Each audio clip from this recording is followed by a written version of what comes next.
Hello everyone, welcome back to episode 122. Thank you so much for joining me. I hope that you have all had a spectacular Christmas and New Year. I had a lovely day. I spent it with people that I love. I got lots of lovely gifts, which I am very grateful for. We went for a nice Boxing Day walk to blow off the cobwebs with some of our friends who are also our neighbours.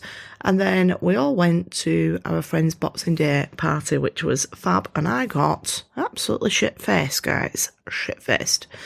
So I know that I said I was going to do an episode during the Cheese and Biscuit Twilight Zone week where nobody really knows what day it is, but I decided I wanted to save this episode for today, which is a New Year's Day. So let me start by saying Happy New Year to each and every one of you. I really hope that 2025 is the year that you choose to transform your life by really applying the law of assumption, because I promise you, you have got so much power within you, and you can be listening to my next New Year's Eve or New Year's Day podcast episode as a brand new person living a completely different life. It does not matter what is going on right now. You have got the power to transform it. You have to just consciously create it, which is what we're going to do together this year. So thank you for joining me. And today what I'm going to talk about is ins and outs for 2025. So if you're not familiar with this, it's a trend that started last year on TikTok and it went viral, of lots of people sharing what they were releasing from the past year and leaving in it, and what they were introducing to the new year. So generally that was like a mixture of habits and mindset shifts and behaviours. So I thought that would be a really nice episode where we do a version of that based on manifestation and law of assumption, ready for a very abundant 2025. So these are collective ones rather than specifically mine, but definitely ones that I'm going to be doing too. And I would love after this episode to hear what your ins and outs for 2025 are, and you can come and share them in the Facebook group or tag me in your Instagram posts. I would love to see them. So I've got 5 ins and I've got 5 outs, and I have a feeling that this episode might be slightly longer than usual, so go and get yourself a brew. But the first out, I'm going to do outs first, because we're finished with 2024 now and we're going into 2025. So the first out is exactly what I was talking about in my last episode. Any and all kinds of shit talking yourself. It is so detrimental to your manifestations and also just yourself and your well-being in general. There is nothing good that comes from shit talking yourself. It doesn't help you to change your undesired behaviours. It will only ever take you into a spiral of poor self-concept and wire in that identity of lack and of negativity even more deeply. So I'm not going to talk anymore about that one, because I did a whole episode on that last week, which I know that a lot of you haven't caught up on yet, just because I looked at the downloads yesterday and I was like, oh, everybody's definitely been too pissed, probably like me, and eating and being merry. So some of you might be still catching up on that one. So go back and listen to that if you've not already, and I'll go into more detail in that episode. So my second out is creating a plan B, which I know sounds a bit odd, but creating a plan B, contrary to what you've always been told, is not a good idea when it comes to creating in the 5D. That is a very 3D concept, that you need a plan B. So when you set a vision that excites you and that it lights you up, but then you caveat it with something like, well, if I don't get that, I can always insert bullshit plan B there. Energetically, what you are saying is, I don't believe that's possible for me. It reeks of doubt, babe, and it is going to keep your desire away from you, because what that desire needs from you in order for you to experience it in your 3D reality is absolute faith and knowing that it is already done. So as long as you keep your foot in the camp of doubt by having that plan B, that backup plan, you will not receive that desire because you're putting out doubt into that desire, and that's the opposite of what you need. You need that complete faith. So that is my second out for 2025, is we are not having a plan B. So the third out is following logic over intuition. Being logical is not the way to your vision board life. Logic is to do with the 3D. We are not creating that. The definition of logical is expected or sensible under the circumstances. Let me say that again. Expected or sensible under the circumstances. So note the word circumstances in that definition. Why the fuck would we be making sensible decisions, or you could replace that with limited decisions, based on circumstances, when the very centre of what we know to be true is that circumstances do not matter? Your intuition is your inbuilt sat-nav. It is such a gift to have your intuition.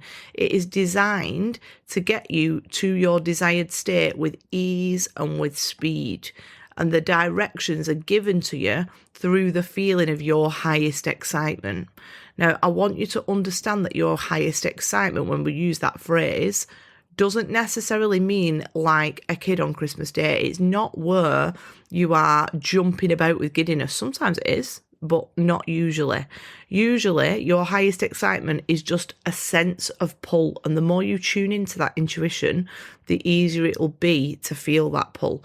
So it could be that you're on a walk and you feel the pull to turn left instead of right, when logically you know that turning right is going to take you towards your destination.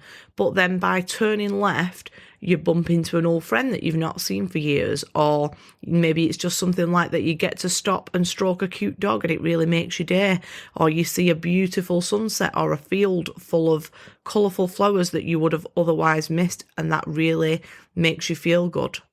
It's following the pull to take a different route home from work and avoiding an accident. It's going on a night out even though you've maybe had to get up early in the morning, or you feel skint and, you know, you're not really thinking, oh, logically this is a good idea, but you still feel that pull to go. And then you go on the night out and you meet the love of your life stood at the bar. It's something as simple as like choosing salmon in the supermarket when you'd planned to cook chicken, and then your partner gets home and their day has been made because they'd just been thinking about how they fancied a piece of salmon, and then there it is. It's investing in a course that you feel drawn to, even though you're not sure how it's really going to be used in your life, and then it ends up giving you a skill that goes on to change your life completely. It's being an employer and giving the job to a candidate that doesn't really look that capable on paper, but something in your intuition tells you to hire them anyway, and then being the person that ends up 10x in your turnover in your business. And it's this constant practice of following your highest excitement, that intuitive pull, your intuition over your logic, that will take you exactly where you need to be in every single moment. And also that will make you feel like you're enjoying the journey, because that's a big part of it. So that brings me to out number 4, checking the 3D circumstances for evidence. Can we stop this, please, babe? Can we stop it? They are not relevant. They are old news. They are chip paper. They are an illusion. They are completely malleable, like a piece of Play-Doh in your hand, and they're nothing but a reflection of what has been going on internally in your recent past thinking. If you saw yourself scowling back at yourself in the mirror, if you looked in the mirror and saw that you were scowling at yourself, that you were giving yourself shit eye, would you punch yourself in the face, or would you change your expression so that you could see the change in the reflection? Because some of you are continuously punching yourself in the face by trying to manipulate the 3D, and then wondering why you're still scowling, why nothing's changing, and now you've got a black eye and a burst lip. You're making it worse by doing that. Don't ever do that. Don't manipulate the 3D. It doesn't work. So checking the 3D and using your current undesired circumstances that you know are gone, the past tense, as evidence of lack, and taking that as meaning that your manifestation isn't working, will only ever push your desires away. Consciousness is the one and only reality. So that means that what you see in your imagination is truth. That's the only truth. And you have the ability to change that at any given moment. Right now, you can switch things in your imagination immediately. It's done. As soon as you see it in your imagination, it is done. So from now on, if you feel like you must check the 3D circumstances, and I'm speaking from experience here because I can not react to circumstances now. I'm just neutral to them. But there was a transition between that where I used to react to circumstances and look around them and think, oh, that means this. And then in order to sort of start becoming neutral to them, I had to do something in between. And that was to assign them a meaning that supported the vision. So even if all hell appears to be breaking loose, you get to assign the meaning over it. So you can make it a supportive one until you are able to become just the neutral observer, which is ideal, because then you just don't give a shit because you know it's not truth. So my final out number 5, is releasing connections with people who are no longer aligned with you. Now, you know from what I teach and from the concepts in the law of assumption that there is a concept which is one of the deeper and sort of more mind-bending ones, and that is everyone is you pushed out. I'm not going to go into great detail on that because we've got a full episode on it. But no matter how much you might feel like someone else is the problem, someone else is to blame, because of their actions in the 3D, that person can only play out the script that you write for them, because you are the writer of your reality. You're calling the shots, you're deciding. So when you change that script, you change the way that the person behaves towards you, because you have got complete control over your reality.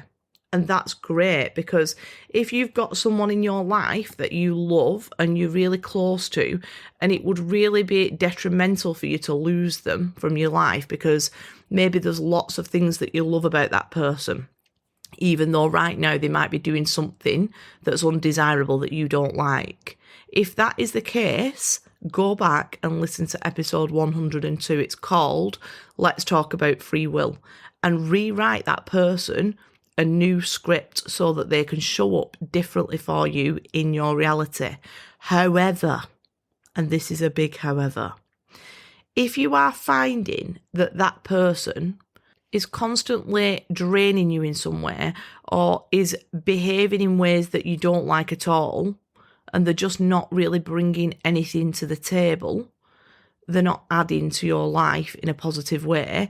And if you have held a negative story about how someone is for a long time, and that story, that script is very deep rooted, and actually you feel like it's past the point of it being worth saving, doing the inner work and keeping that person in your life and trying to salvage that relationship, sometimes it's better to just release them.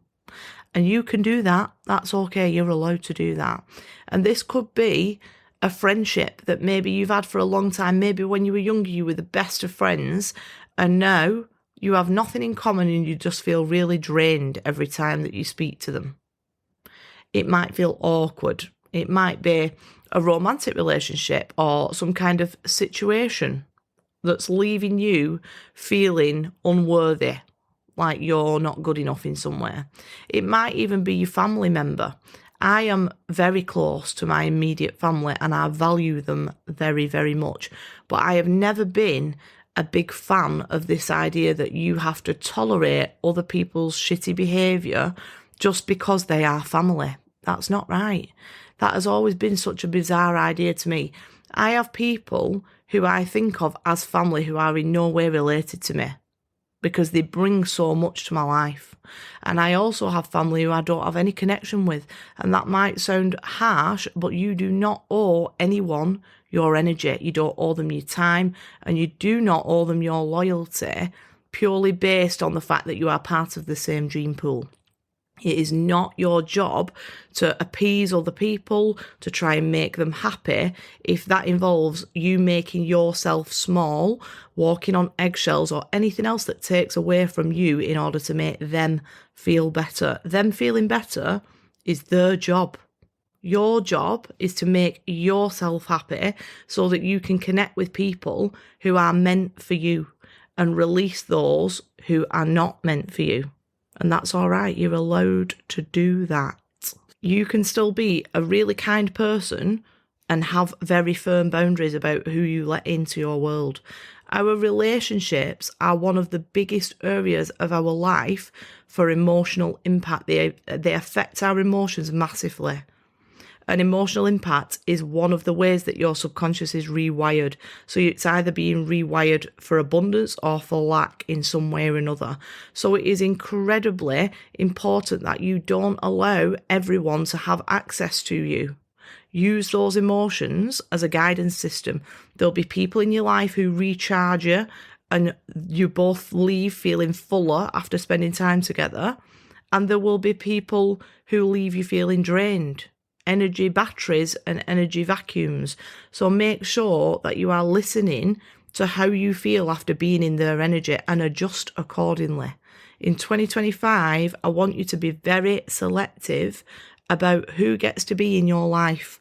No more shitty connections in 2025. Either go inward and rewrite the script if you want to keep that person in your life so that they can show up differently for you, or release them peacefully and go your separate ways.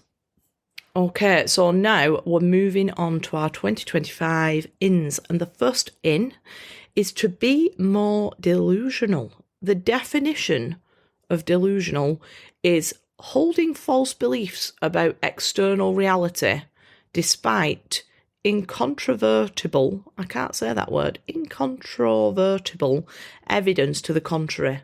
So it also says that it's typically a symptom of a mental condition. Well, if that's the case, I want to keep that mental condition, because holding a belief despite what you see in external reality is also called conscious creation. And that, my friends, is precisely what I teach. So over here, we are being more delusional. If you don't like the word delusional, you can use the word expansive.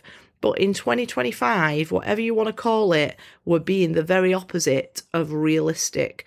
The worst advice that you could ever take is be realistic. No, don't do that. Be delusional. I want you to really understand that when you see someone on telly or on social media and you think, oh, look at that, I really want that life, and you have that feeling of envy, whatever that is, it might be the state of mind, it might be the peace that they experience, it might be the connections that they have with people, it might be the amount of money that they have, the travel that they're able to go on, the designer handbags that the wardrobe's full of, whatever it is. If you experience a feeling of envy that sort of triggers you a little bit, that is because there's a version of you who already has it. So start to look at those people through a different lens. Look at them and the experiences that they're having as proof, absolute proof that if they can have it, of course you can have it. Why wouldn't you be able to have it? You can experience that too. And actually, you're already experiencing it, just in a different state. So all you have to do is do a little quantum leap into that reality. And remember that when you are creating in the quantum field, in the 5D, there is no space, there's no time, there's no matter. As soon as you can set that vision that lights you up and hold on to it, regardless of what your 3D circumstances are showing you, the definition of delusional, things will align in the most incredible ways to get you there in a flash. Let go of the idea that you can't have something. There is nothing that you can't have, babe. You are limitless. So when you create a vision that is not delusional enough, it's coming from a place of lack. When you are creating a vision that is not expansive enough, you are actually blocking yourself from getting it. Because when that vision is small, your little self as a human will start trying to work in the 3D, and it will start trying to plan how to get there. That's 3D creation. It's boring. It's fucking long. It's hard. It's bullshit. You don't need to do it. There is no reason to be creating in the 3D when you've got this quantum field of energy where you can have anything. The how, however, in the 5D creation is none of your business. You don't get to decide how it happens. All you do is set your vision big enough so you have no fucking idea how you could possibly get there. And then what you do from there is you continuously follow your highest excitement to take aligned action, regardless of what that might be. Always using your intuition over your logic. And if you do that, you will be shown the way. So when you create a vision for 2025 this year, ask yourself this question. If all things are possible, what would I love? Because they are possible. What would I love? Not what do I think I could have? What do I need? What do I like? What would I think is possible? What would you love? And that is what you need to set your vision based on. So the second in is to declutter your environments to make physical and energetic space for the new to come in. Now, I don't know if you're the same as me, but I'm at the point now, it's been Christmas, my tree is still up, it's looking very wilted, everything's a bit cluttered, there's bags of new stuff hanging about here and there, there's all sorts of shit in my house. And I've got an overwhelming urge to order a skip and just throw every single item I've ever owned in my house and start again from scratch. But obviously I'm not going to do that. But what I am going to do is aim to get rid of a minimum of 10 items a day until there is no more clutter in my house. So I'm going to do that by putting a big curver box in my spare room, and every day I'm going to just for 5 minutes pick 10 random things from my house that I think this is still good, but I don't want it anymore. It's of no use to me. I don't use it. And I'm going to put it in that curver box, and when it's full, I'm going to drop it off at the charity shop, and I'm going to keep doing that until I feel like I've done. And then I've got to tackle my wardrobe, which is a whole other scenario. Well, I could still do that with they could be my 10 items, I suppose, couldn't they? So I am someone who tends to be very messy. I'm not trying to attach that to my identity, but that is historically who I have been. And I'm also somebody who hates mess and can't focus in it. So you can see how this is an issue for me, and it probably is for you as well if you're like this. I cannot get anything done if my house is messy, but yet I also find it very overwhelming to tidy it all up. So by doing that 10 items a day, that seems achievable. And I aim in 2025 to slowly but surely become more and more of a minimalist. Because from a manifestation perspective, I'm sure you've heard the phrase, the universe or sometimes the nature abhors a vacuum. And that means that the natural laws of the universe insist that any space, a void, must be filled. So if you are consciously creating, I don't know, let's say a new husband, and your old dusty one is still asleep on the couch, or maybe we'll not use a husband. Yeah, we will. You need to wheel him out onto the lawn, because if you want to create space for a new husband, you need to get rid of the old one. Now, I'm not suggesting that you leave your husband, but do you know what I mean? Metaphorically, we'll call it. Like, even in a relationship, if you are texting some dickhead that you don't want to like really get anywhere with, and you're just kind of hanging on to them because they're keeping you entertained, get rid of them. Because we tend to fill all of the spaces in our lives with stuff that we don't really want, and that actually blocks something better from coming in. So going back to my out number 5, which was about releasing connections, when you release a connection with a friend that's no longer aligned, for example, you make space for a new one that is a really good friend. So think of hanging on to old shit, whether that's physical stuff in your house or whether it's energetic, that's stopping you from having something that you would prefer, that you'd really enjoy. So that in itself hopefully will motivate you to start getting rid of things energetically and also physically. I was reading a book a while ago called what's it called? Oh, Calling in the One, it's called. It's a very famous book about bringing in your perfect person. And there's daily tasks to do. I've only read a bit of it, actually. But one of the practices is that you need to clear out things that are to do with any of your exes. So clear out your space in your wardrobe for a new person to come in.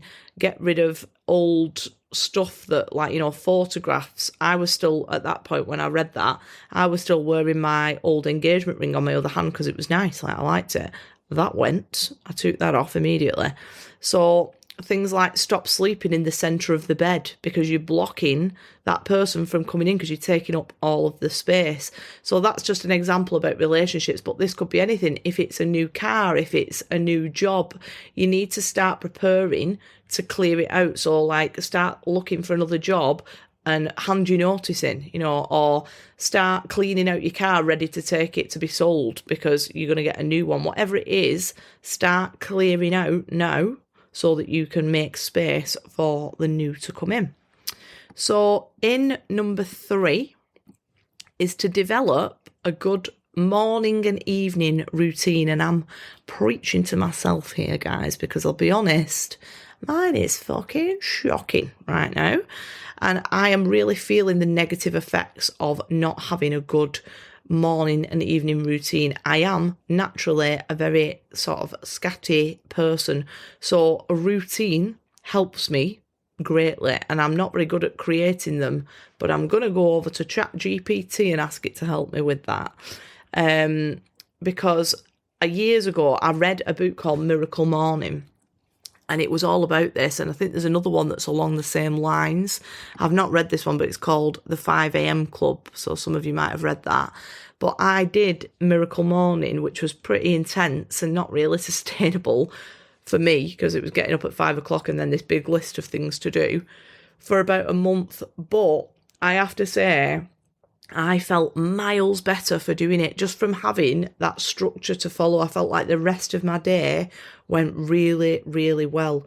The way that you wake up in the morning has got a significant impact on how the rest of your day goes, because you're setting the tone. So it's really important that you set the tone for an amazing day.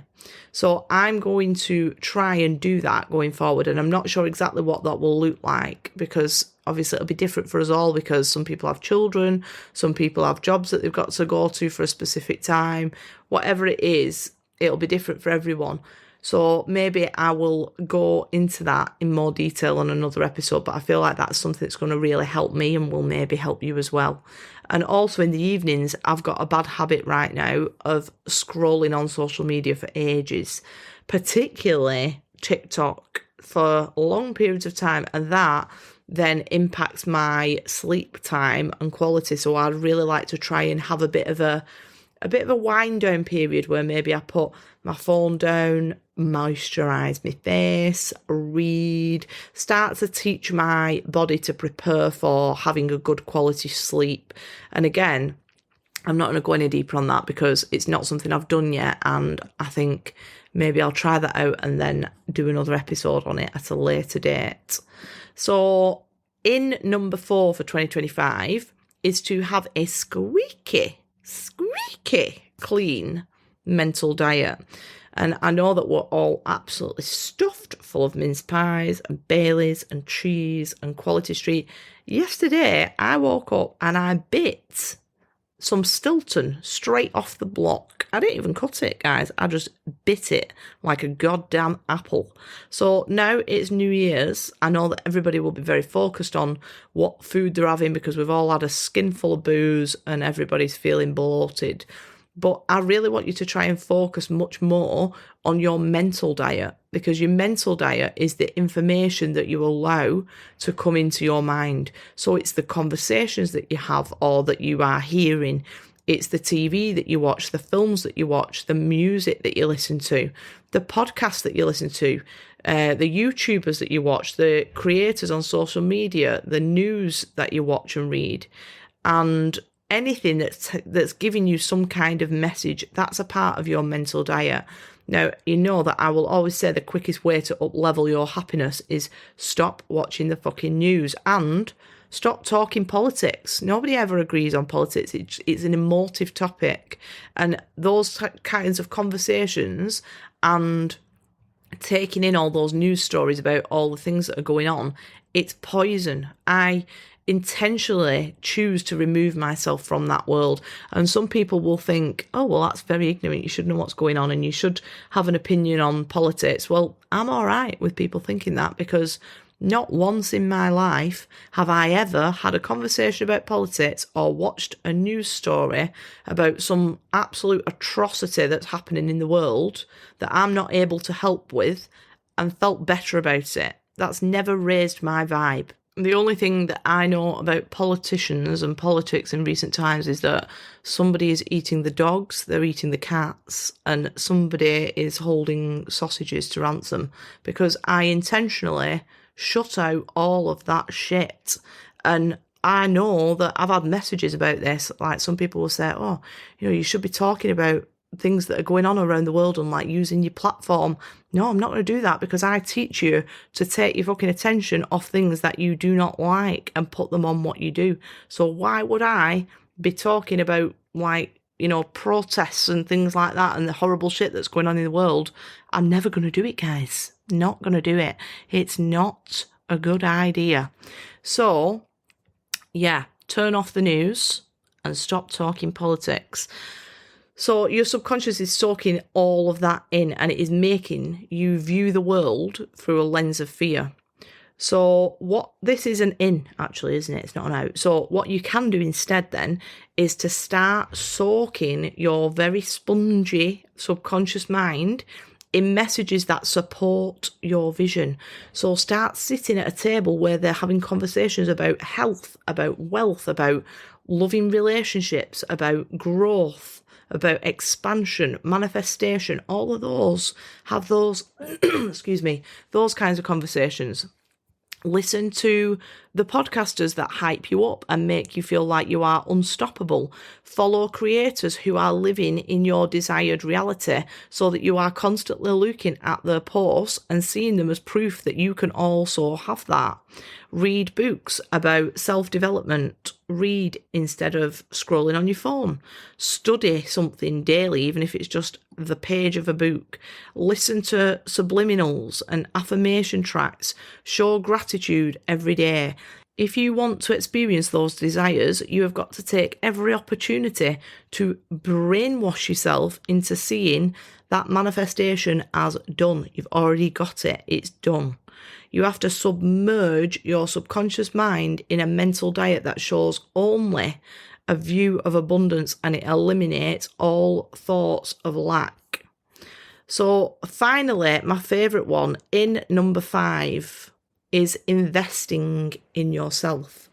So what I am going to do this year, and I sort of already do this, but just not in such an organised fashion, but this year I'm going to be taking quite a significant percentage of the money that I make and making sure that I invest that back into myself every single month.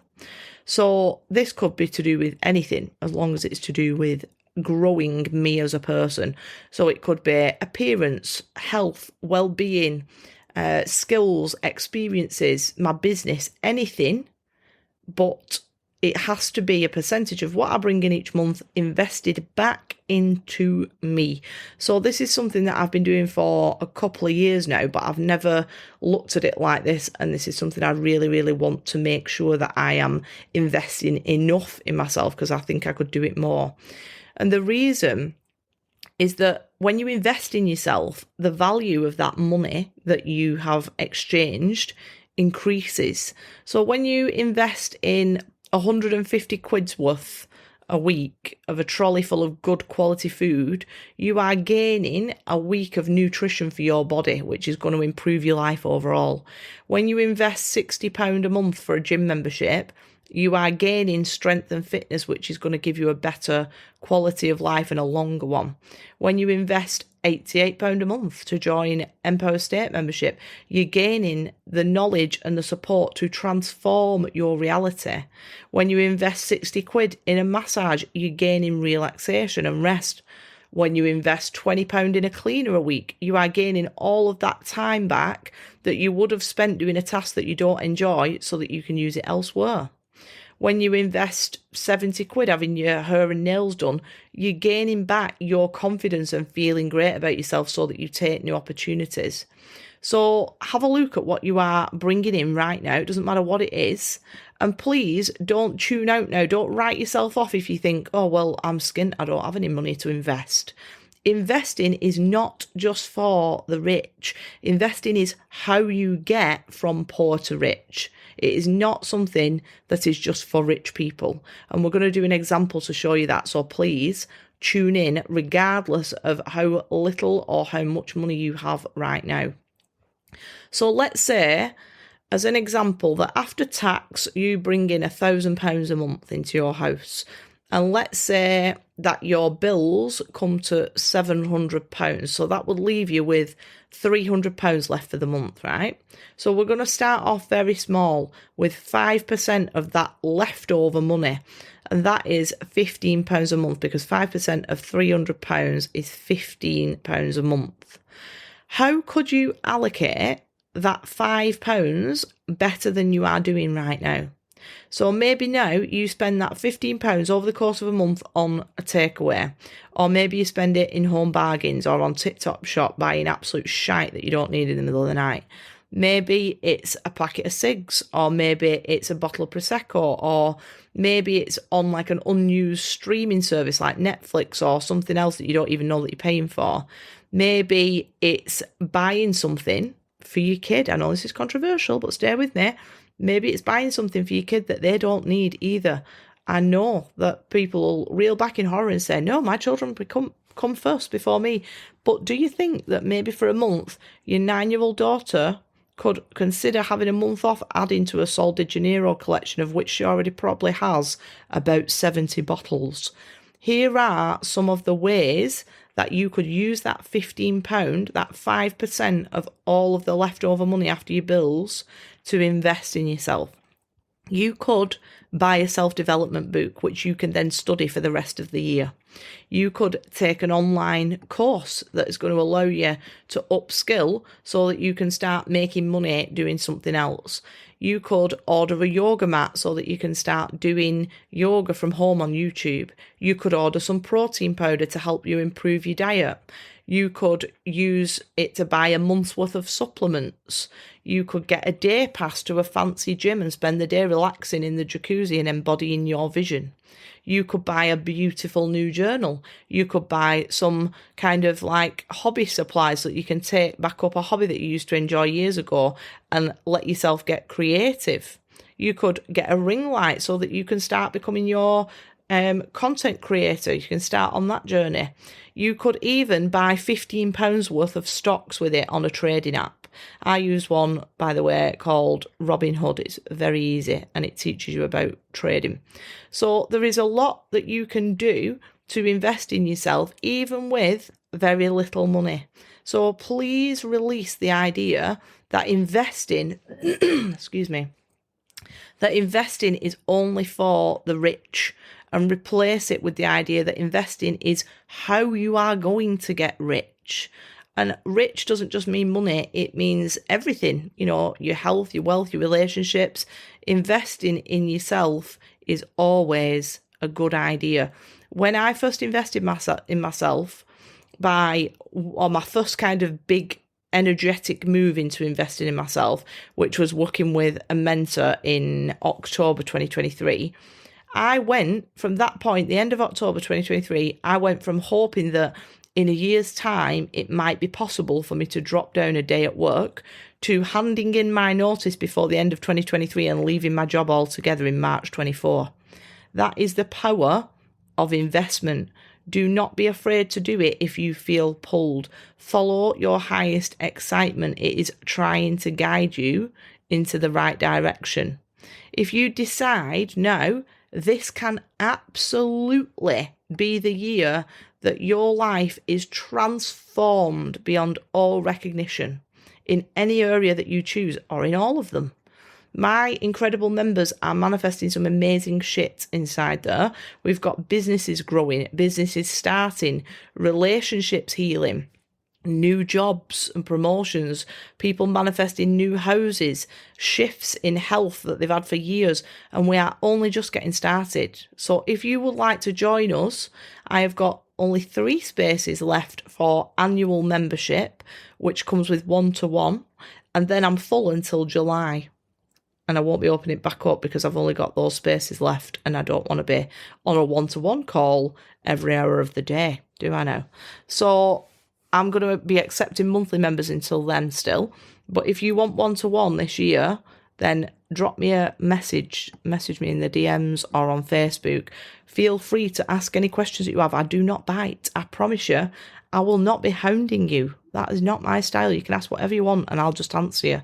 So send me a DM if you would like to be one of those 3 people, or even if you just want to join the membership monthly, that's fine as well. You know, and you've got questions about that, because I cannot wait to help you manifest magical 2025.